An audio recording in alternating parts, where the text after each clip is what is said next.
I'm here with BruceEdward from Darren Park. Bruce is one of the best breeders in Victoria. But before we get to that, Bruce, we had a very disturbing day on December 19. Please take us through how this affected you and your family, please. Yes, Dean, it was a pretty horrible day, something I certainly don't want to experience again. We got the call that the fire was going through the area, and we turned up, and it was the entire property was ablaze. The house was going, all the stables were burning.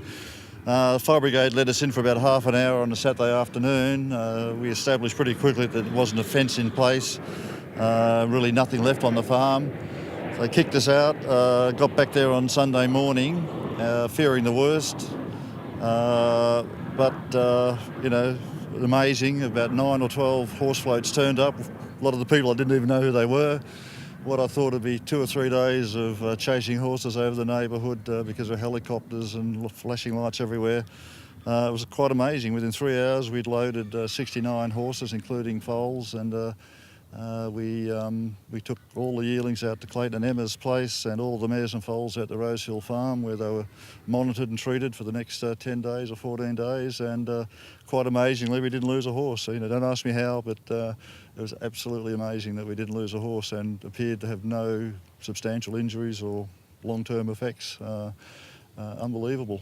So subsequent to this, Alan Galloway rang me up from Alabar and said, "Bruce, for goodness sake, I've got space galore up here. Send your horses up here.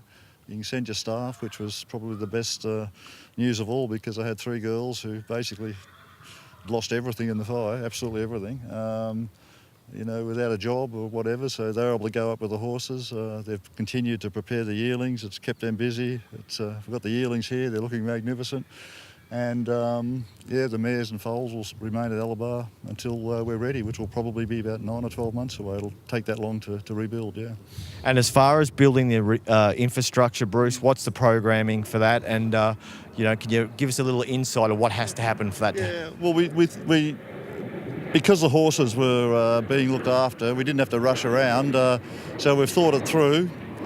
It's pretty much a clean slate, so even though it's 10 years of work gone down the drain, I can start afresh with a clean slate and probably do it properly this time. But we'll start, and we'll take the opportunity. We'll re-establish the pastures over the entire place, and the buildings and houses and stuff. They'll just happen. The big question I need to know, Bruce, is are you committed to the harness racing industry, and will we see you at the yearling sales going forward? Well, if I'd taken any notice of my accountants, I certainly wouldn't be really re-establishing, and I could maintain my interest in horses, I guess, by adjusting the mares, etc. But then I'd say, well, what do I do when I wake up every morning, So I do have a passion for the industry, and I absolutely love the horses, and I love the breeding side of it. And without a doubt, we'll come back bigger and stronger.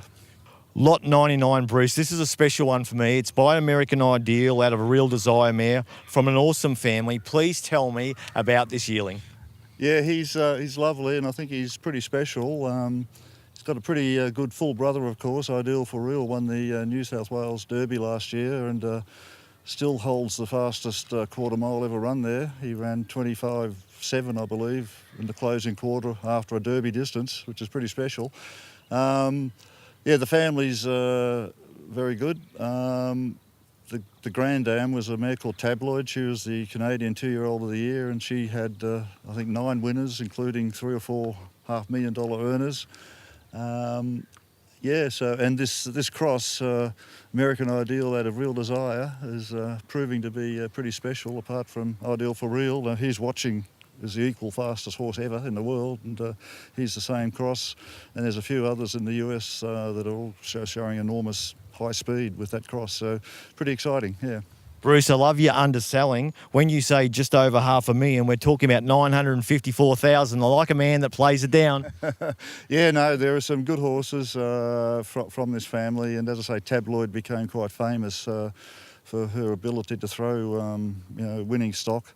And as I say, she was a pretty smart performer herself in Canada. Yeah. Bruce, tell us a little bit of a story. How did you get a hold of the dam? Okay. When I decided to become a breeder, I had to start accumulating some mares, of course, and I did that 2 ways. I was buying proven mares in the US, but I also bought a few yearling fillies, and she was a yearling filly I bought at the Harrisburg sale. We planned to race her in the US. She was going exceptionally well, but she injured herself just before qualifying, and rather than hang around for a year or so in the US, I decided to bring her home and just put her straight into the breeding barn, which is what I did. Righto, Bruce, tell us about lot 195, the colt by Bettor's Delight. Okay, again, a lovely colt. The mare I actually bought at the same sale as I bought Tamara Hall. She actually did make it to the races, and she ran in the top level over there in the New York size program and did pretty well. Again, from a very, very good family. The dam is a half sister to double millionaire world champion Maltese artist. I think he won about 2.8 million, and I forget how many races he won, but he was a damn good horse. And also a half sister to Artesian that was a pretty smart horse and stood here as a stallion at Alabar for a number of years. So very classy family. Her colt from last year is with Andy Gath, and I know that they're over the moon with him. And we think this Bettor's Delight one is also pretty special. Good on you, Bruce. Bruce is just such a good breeder. He's gone and sought mares from all over the world to bring here to Victoria. Thank you, Bruce. Congratulations on joining us on APG TV, and all the best with the rebuild. Good on you. Thank you very much.